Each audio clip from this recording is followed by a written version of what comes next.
A base faz o trabalho dela. A equipa profissional faz aquilo que o valoriza.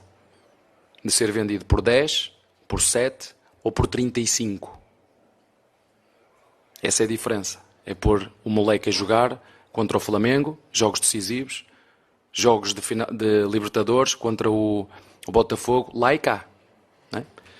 E depois, quando as pessoas do outro lado do Atlântico te ligam a perguntar pelo Vítor Reis, eu acho que agora o Guardiola já conhece o Palmeiras. Se vocês se lembram, no primeiro Mundial o Guardiola não conhecia muito bem o Palmeiras. Acho que agora já conhece.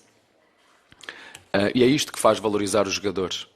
Foi com o Vítor Reis, foi com o Danilo, foi com o Estevão, foi com o Luís Guilherme, foi com... Eu fui à Disney. Fui à Disney este ano. Nas férias fui à Disney. Foi com o Hendrick, lembram-se? Quando toda a gente me criticava, eu disse, não, o Hendrick tem que ir para a Disney.